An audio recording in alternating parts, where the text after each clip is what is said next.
você tenha algum conhecimento espiritual, além do que ela é capaz de compreender. Fica achando que a gente é esquisito, anjo, coisa assim. Aqueles que obedecem à ordem de curar os enfermos, por exemplo, em nome de Jesus, são levados até hoje à barra dos tribunais por exercício ilegal da medicina. Não é verdade? Aqui mesmo no Ismael nós fomos ameaçados. Normal. E quem os acusa se diz cristão, discípulo daquele que deu ordem de curar em seu nome. Há verdadeiro ódio contra os emissários do mestre por parte da maioria dos homens. É isso mesmo. Então ele fala o que é verdadeiro para nós, que existe na consciência do homem. Não é verdade? Estou doido para chegar na outra parte também, viu, Rodrigo? Mas quem suportar, isso aqui é uma expressão em aramaico, o pastorinho faz isso também, ele vai pesquisando cada expressão, como é que ela foi traduzida.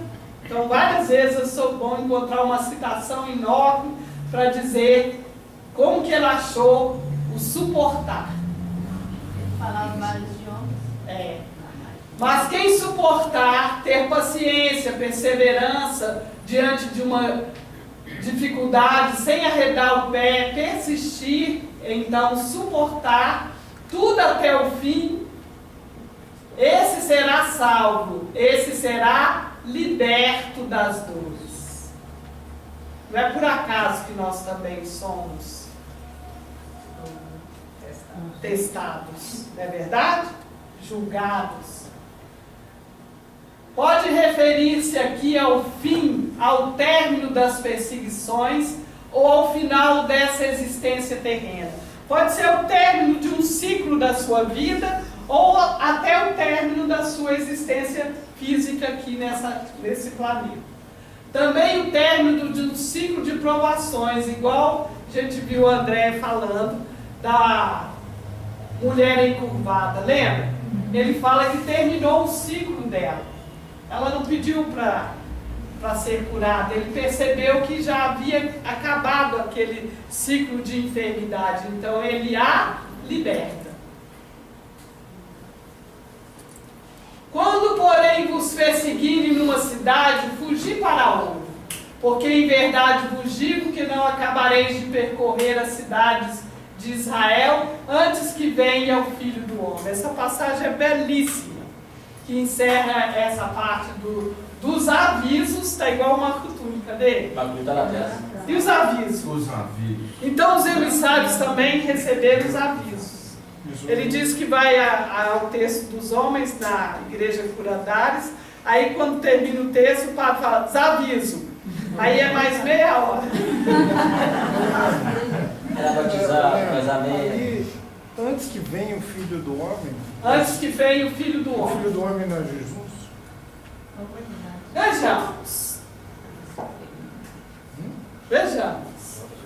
Entretanto, sempre que devemos procurar refúgio em outra cidade, sempre devemos procurar refúgio em outra cidade, quando naquela em que estamos nos tornar impossível a vida. Ou seja, sempre devemos buscar recolher-nos ao Espírito em nosso interior quando as tempestades crescem no mundo físico. E não teremos terminado de percorrer todas as cidades de Israel, todos os recônditos do Espírito.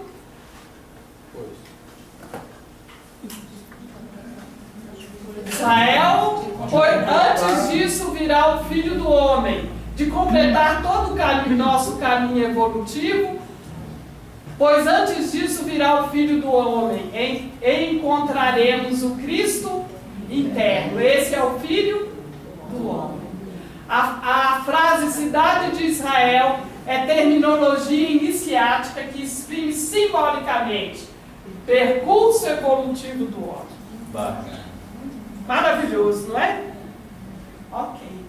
Terminado isso tudo. Agora nós vamos a pequeno resumo.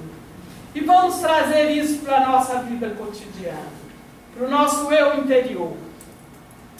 E vamos fazer esse olhar para dentro de nós, já que compreendemos o percurso que Jesus trouxe, os avisos para cada um. A humanidade egoísta e cruel parece uma alcateia faminta e voraz, de lobos que só buscam seus interesses imediatos. Absoluta verdade. Absoluta verdade, a imagem também é boa, né? Daí a necessidade de sermos prudentes e astutos como as serpentes. Embora, no próprio íntimo, manteremos a simplicidade branca das pombas. Tá certo? Quando ele fala isso para nós, ele está dizendo dos vários momentos em que eu deparo com os lobos dentro de mim, com as serpentes dentro de mim. E como que eu posso incluir lobos e serpentes na minha vida, aquilo que o Rodrigo sabiamente respondeu para nós. Não é que o lobo e a serpente são partes de mim mesmo. Vocês consideram assim também? Sim. Essa é uma compreensão também muito própria do trabalho do pessoal. Ao mesmo tempo. Somos partes. E cada parte que julgamos também faz parte de nós. Então dentro de mim tem mais lobo do que pomba. Não é verdade? Dentro de mim eu preciso da astúcia ainda das serpentes e da simplicidade das pombas, da inteireza, da condição mansa das pombas. Percebe? Eu preciso das polaridades. Eu preciso estar consciente cada vez mais do quanto sou lobo e do quanto sou pomba. De quando eu, lobo, posso devorar as pombas que existem em mim. Posso impedi-las, como diz a Thaís, de alçar o voo, de serem libertas, de se manifestarem à vontade. Compreende?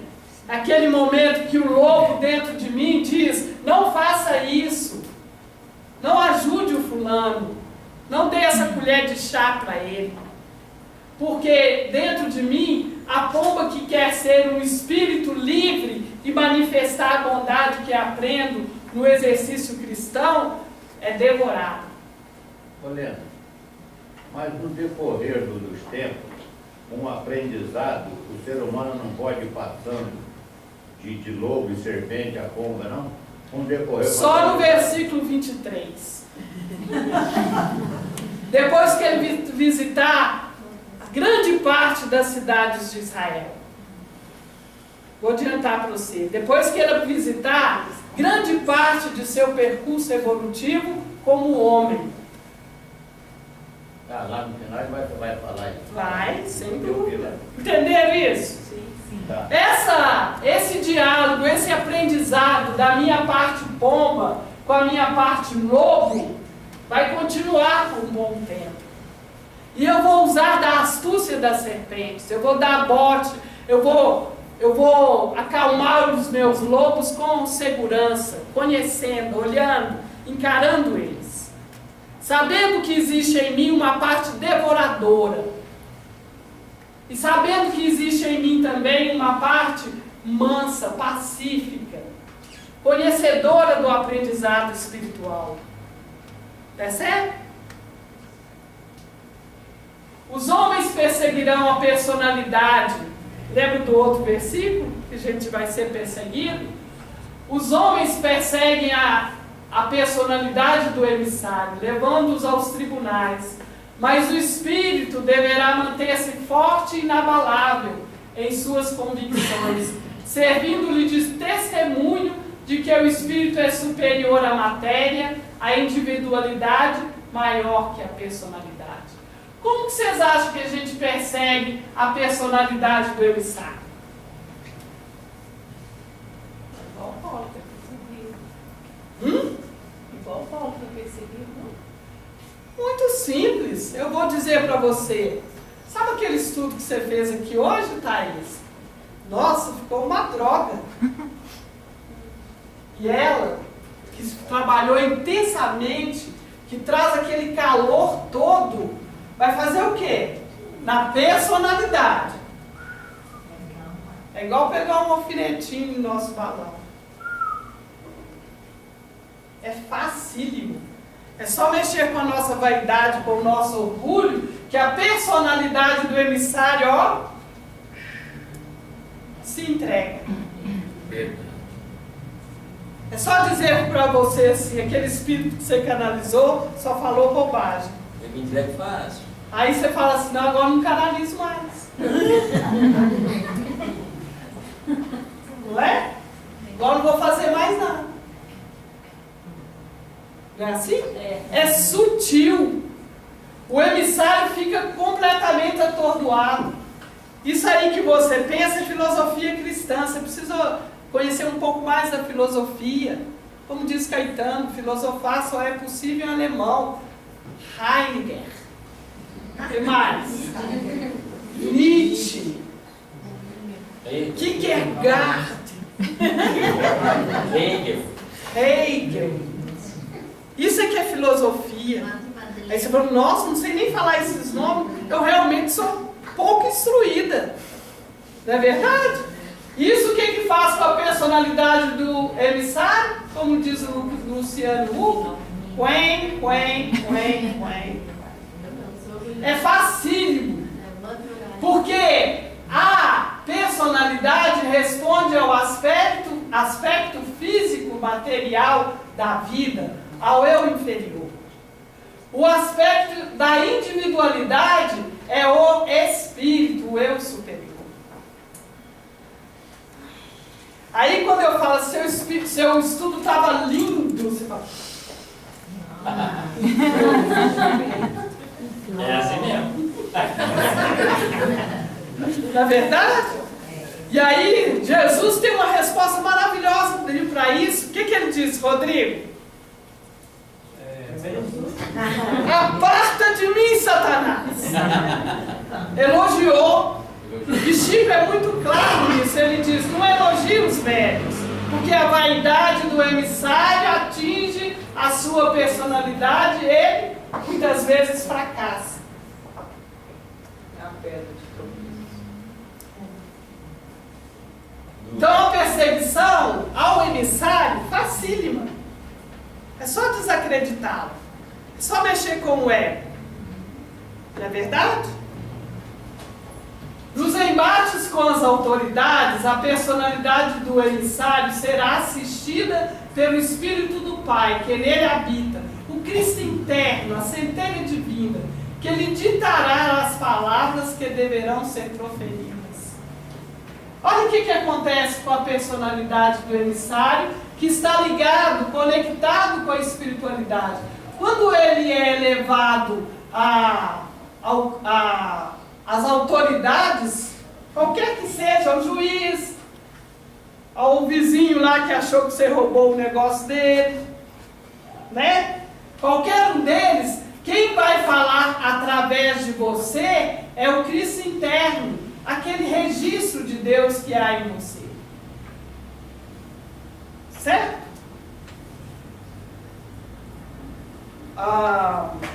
Eu tive um instrutor do Evangelho que contou o seguinte. Ele tinha um problema na justiça e ele queria resolver o problema dele na justiça. A maioria de nós somos levados à justiça por um monte de coisas. Porque você não pagou o 13º do funcionário, né, Vanessa? Porque ele acha que você foi injusto com ele, porque o vizinho falou que você roubou a luz dele, a Skype passou lá e você puxou lá, depois ele te denunciou. Isso é comum. Uma senhora que eu conheço estava arrumando o passeio da casa dela, veio uma senhora correndo atrás do cachorro e caiu no buraco, ela processou ela, pagou 20 mil reais porque ela quebrou a perna. É sério, isso acontece? Eu estou falando mentira. Aí ele conta que o processo estava lá para dar vistas, eu não entendo muito. Vista. Então ela entrou no fórum para ver o processo tirar xerox para levar para o advogado dela. A hora que abriram o processo, fez uma confusão, uma ventania e sumiu o processo. A história é longa, eu reduzi. Resolveu o problema. O que aconteceu ali? A força, a conexão com o Cristo interno. É aquela hora que você acha que você vai pagar uma fortuna e fala assim, são R$2. Uma vez eu fui citada, né? Eu mudei de consultório, esqueci de acertar o endereço, aí mandaram uma dívida ativa. E o cara foi lá em casa, me mandou 17,500 mil. Aí eu falei, meu Deus, como é que eu vou pagar isso? Há uns 20 anos atrás. Aí a Marisete, na época, falou, seu Léo, isso aqui está em cruzeiro. Que? Tem que converter em real. Quando converteu em real, deu R$17,89. Que delícia.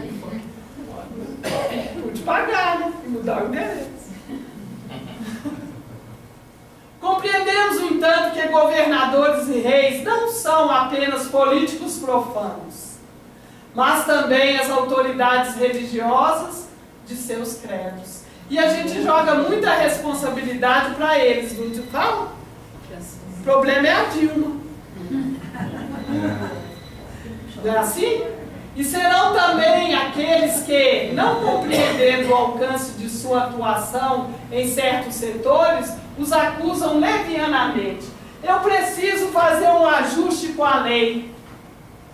E aí, vem o governo Collor e caça a minha poupança toda. E eu pago a dívida que eu tinha lá atrás, de uma encarnação que eu nem sei de onde se trata. Não é verdade? Então, o governador aqui está a serviço do ajuste do espírito e não da personalidade. Provador de honras. Entendeu? Então, às vezes eu tenho um ajuste com a política. Por que será que eu tenho políticos profanos?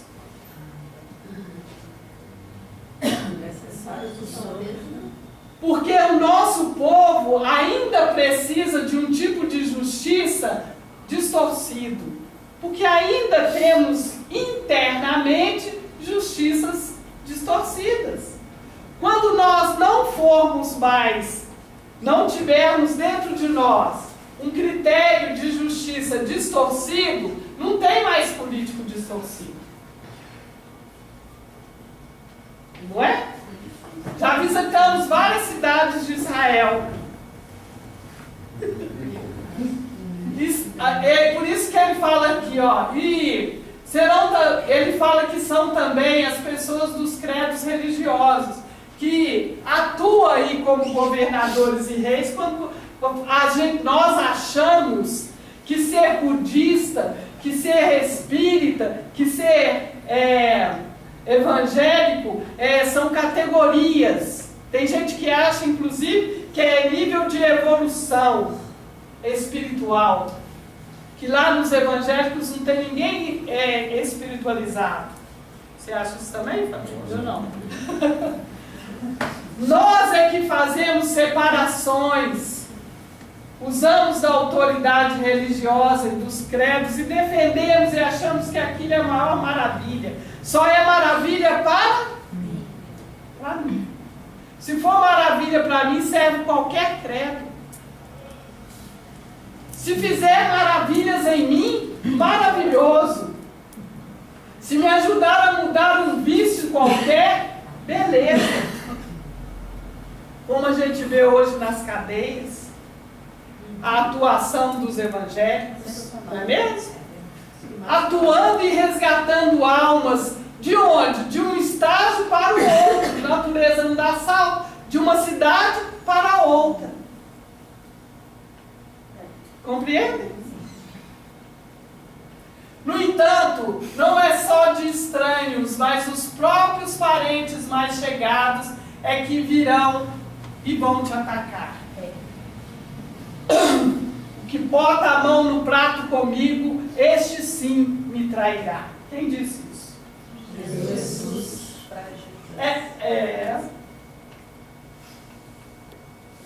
Simone está afiadinha, né? É o aviso que Jesus deu aos apóstolos. Aquele que mete a mão no prato comigo, aquele que divide o alimento diário comigo, que come comigo, que senta à minha mesa, esse me trairá. Se ele desconfiar, se ele é homem e está na polaridade mais material do que espiritual, se ele desconfiar que você é mais poderosa do que ele, porque você tem conhecimento espiritual, o que ele vai fazer? Trair você. Tentar te jogar para baixo. Trair você. Naturalmente. É tão engraçado isso que às vezes a gente pensa assim, não, mas uma pessoa que convive comigo todo dia, que está do meu lado, esse sim tem capacidade de me trair, porque ele me conhece. Ele sabe o que vai me atingir. Ele sabe como me enfraquecer. Se você quiser, entre um casal e os espíritos de compreensão ainda distorcida, quiser desequilibrar a Andréia mediunicamente, ela chega na Andréia, perturba, e a Andréia é conectada ao plano espiritual, não dá nem notícia. Aí ela vai lá no Fernando, futuca umas coisinhas na cabeça dele, marido, no instantinho a Andréia está desesperada. Ele fala assim, eu acho que por causa desse negócio seu de todo dia preciso para o Ismael, melhor eu caçar outra. Ela desequilibra completamente. Caçar outra não vai. Entenderam? Então essa é a atuação que existe. Aquele que nos conhece, esse pode nos atacar, nos atingir. Porque às vezes alguém fala, você não sei o que, não sabe nada da minha vida. Está dizendo bobagem. Mas aquele que te conhece, Encarnado ou desencarnado? ele fala assim, não, cara, você é preguiçoso demais. Eu, nossa! Não é? E espalha para todo mundo que Hipólito é preguiçoso. Quem trabalha no escritório é a Thaís, gente. Mas é verdade. Não é mentira, né, Thaís? E nós vamos fazendo isso com aqueles que conhecem, que sabem do nosso roteirinho diário. Não é verdade? Olha que outra imagem linda. Quem que é esse? Todo mundo sabe. É a personificação do mal. Vocês assistiram a Paixão? Não assistiram, assistam. Estamos assistindo no grupo de estudos da mediunidade. Prepara o pacote dentro. E temos várias compreensões e interpretações da presença dessa entidade em nós. Em nós. Não é verdade? E sabemos que...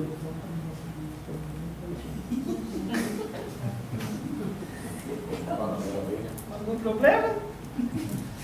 E sabemos que, por esses termos, se entendem os veículos inferiores que servem de médios para a nossa manifestação no planeta denso. Tem espíritos que até mediam o mal para ele se manifestar para mim e eu poder incluí-lo e aceitá-lo também. E trabalhar com ele. Então tem pessoas que vão lá e fazem alguma coisa que realmente te desequilibra. E naquele momento você será capaz de enfrentar o desequilíbrio. Esse é o aviso que Cristo dá para nós. Olha, até alguns espíritos desavisados servirão de medianeiros e te levar ao aprendizado. Ela me deu o cano lá, não sei aonde. Ela deve servir a engrenagem da lei, junta isso direitinho, coloca ela que precisa fazer algo para se arrepender e ela que precisa sofrer aquilo. Encaixou, a lei libera aquele fato. Isso que eu sinto isso, né? Na verdade, o Braille falando de abrir espaço em mim para... Sim. E eu vou absorver aquilo. Então nós sabemos que esses veículos inferiores vão atuar em nós. Vão fazer algo para nos despertar o espírito. De repente a gente fala até, nossa, estou precisando ir lá no Ismael fazer um tratamento espiritual. De tão carregado que eu estou. De tão denso, de tão ligado em coisas que me desequilibram. Aí eu estou aqui, me apresento aqui. Estou em busca de alcançar a estabilidade espiritual. E Jesus nos dá esse aviso do que pode acontecer conosco. Na verdade, ele não fala do que pode, ele fala do que acontece conosco. O que pode é linguagem humana. Então, os próprios veículos do Espírito serão seus inimigos. Eu falei, meu Deus, os próprios veículos do Espírito? Claro! Então, eu indo para a reunião, toda pensando, uma dor de barriga, não saio de casa. A hora que eu chego na porta, bom. A hora que eu chego na rua, quem tem meu inimigo naquela hora? Não é verdade? Uma parte minha, do meu veículo físico, se torna o inimigo. A dor de cabeça famosa, o mal-estar, o desânimo, o cansaço. Tudo isso se torna veículo do espírito inimigo, querendo levá-lo à desistência da tarefa com a qual se comprometeu, para que aproveite os minutos de satisfação física. Eu fui a uma festa ontem, tomei 10 taças de vinho. Esqueci. Apetite para o vinho me tirou da tarefa. Que ele pode trazer o conforto das riquezas, a glória da fama, os prazeres dos sentidos, o domínio autoritário, a celebridade do intelecto. Aqui também cabe o intelecto. Às vezes nós estudamos o Evangelho só por conhecimento e não por critérios e conhecimento capaz de atuarem sobre mim mesmo. É igual quando aprendemos, as primeiras notícias que a gente tem no Evangelho é ótimo, porque quando eu vejo a Cristiane fazer algo, eu nela. Jogo tudo que eu aprendi para que ela faça o serviço. E muitas vezes a gente vê isso aqui na reunião de acolhimento amor. Ela fez o serviço, eu não. Continuei igual papagaio. Ou se falo. Não passa por mim. Eu vou repetindo aquilo que também não é um desserviço. É um serviço. Até que eu possa sair do intelecto e entrar na ação. Na mudança, na movimentação daquilo dentro de mim. Isso faz o movimento de crescimento espiritual. Compreende? É quando eu posso pegar o texto e dizer assim, igual nós estamos fazendo aqui agora. Quando é que eu sou pomba? Quando é que eu sou lobo?